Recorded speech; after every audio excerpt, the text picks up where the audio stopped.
Hello and welcome to a PSA reveal video. So this is going to be a couple of firsts for me. It's going to be the first PSA reveal on the video, but it's also a first for me because this is my first ever PSA submission. Having just gotten kind of back into the hobby a little bit. I used to collect hockey cards several years ago, getting a little bit back into it with not just hockey, but mostly hockey and a little bit of baseball. But this is a PSA submission that I sent in as my first submission. Some of this stuff I just wanted to get slabbed because I'm going to keep it in my personal collection. You might think it's not like that valuable of a card. Why would you send that in? It was because it's for my personal collection. And some of the other stuff is things that I wanted to kind of see how they would grade because I'm kind of also learning the process. This is not a blind reveal. I looked at these grades when they came in the mail. Kind of with my dad over a live chat because he collects coins and he sends coins in for grading. So we've been talking back and forth about the grading process for coins and the grading process for cards. So I wanted to do that first reveal, that first kind of opening up and seeing how they went kind of with him since we've been talking about it. So I'm just going to show the cards. Probably not going to be a very long video because I'm not going to do a super long drawn out like what did we get on this one because I know what I got on them. I'm just going to talk through what I sent in and what I got. So these are a couple that I've already actually have in bags. I was hoping to get a 10 on this Zegras, but I knew it wasn't going to 10 because the edge is a little rough on top. Let me zoom in a little bit. I don't know if you can see that or not, but there's a little bit of rough edge here. So I knew it wasn't going to 10.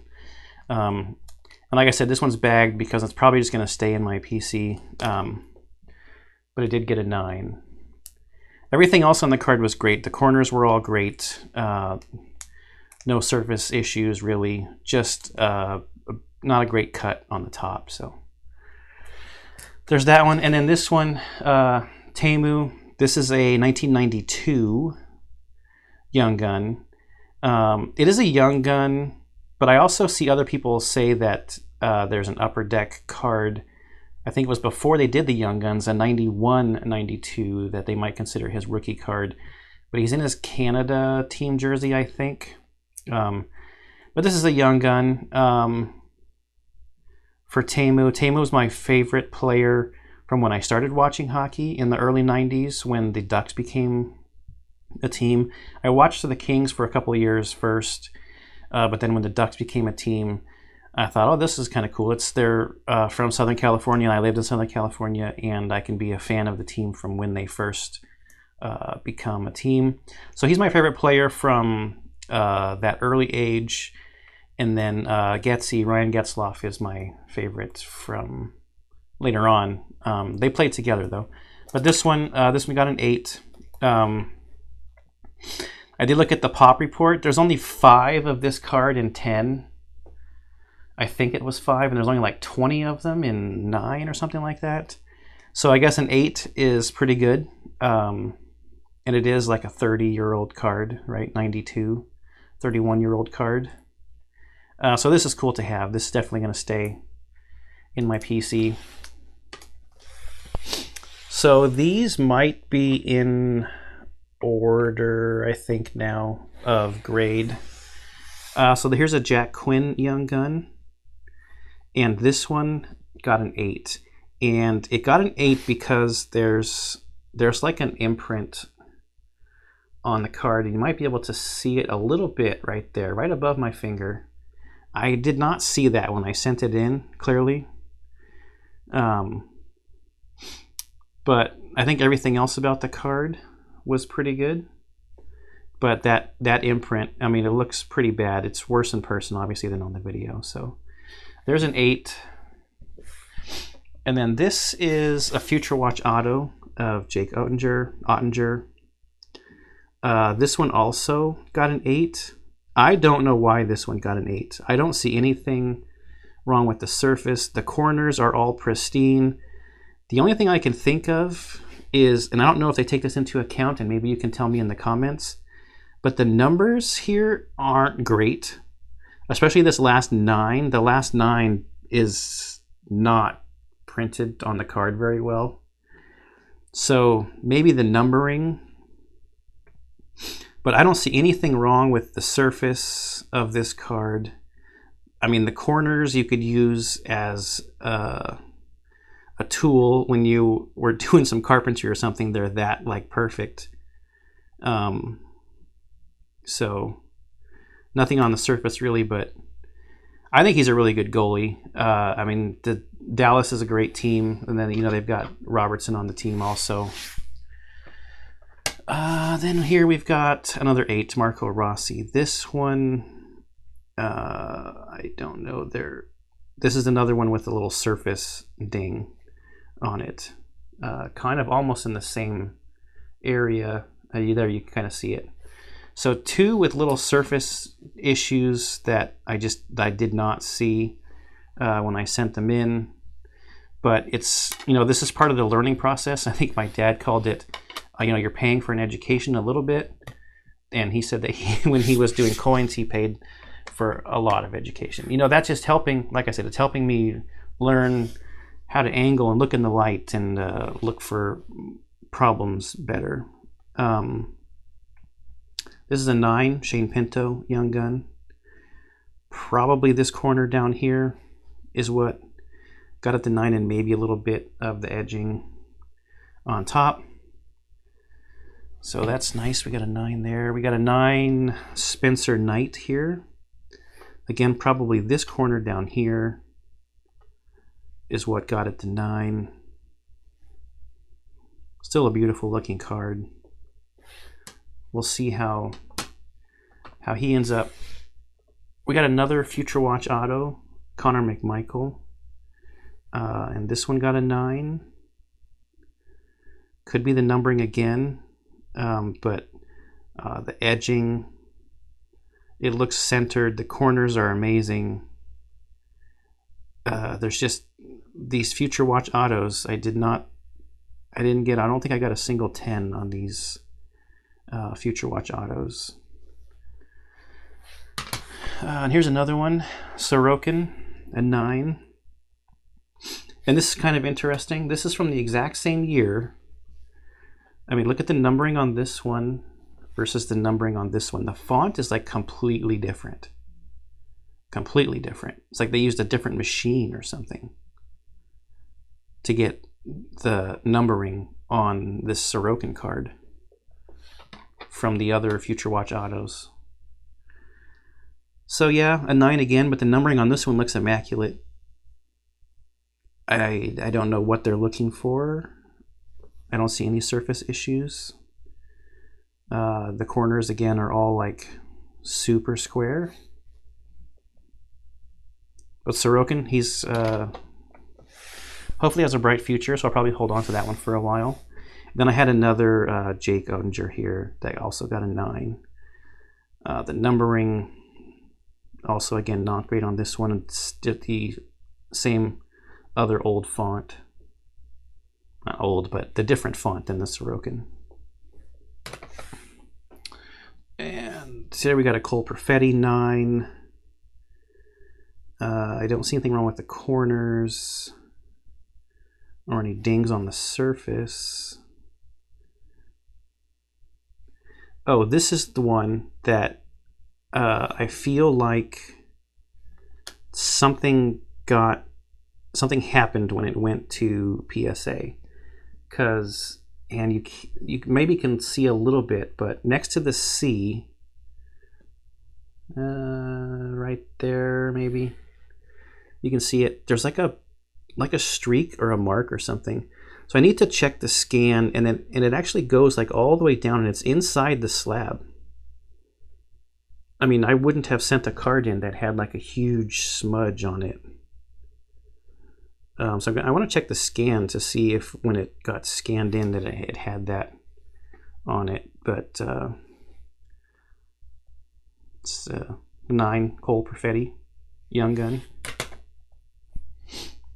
And this one I was a little bit sad about, but I think I knew that it was probably going to get a 9. This is a Matty Beniers 9. Maybe the corners just weren't as good as they could have been. The price difference between a 9 and a 10 on a Beniers is quite a bit. But I mean, this is still going to be, I think, a viable card at a 9, just because of the year that he's having. And we got an Owen Power, another one that I was hoping for a 10. I mean, obviously, I guess you're hoping for a 10 on all of them, but some might not gem. It could be maybe this little edge down here. Owen Power is another good rookie for this year's Series 1. This one I think I just wanted to keep because I thought it was cool. It's a Leon Draisaitl. I mean, I like him. I like the duo of him and Connor McDavid, and this is a suit variation. And I don't know, maybe I was just thinking that there might not be a whole lot of these that get graded, so maybe one day, it's not a rookie year or anything like that, it's just a suit variation, different kind of short printed card for Draisaitl. And then we got a Cole Sillinger 10. It's a nice looking card. We'll see if Columbus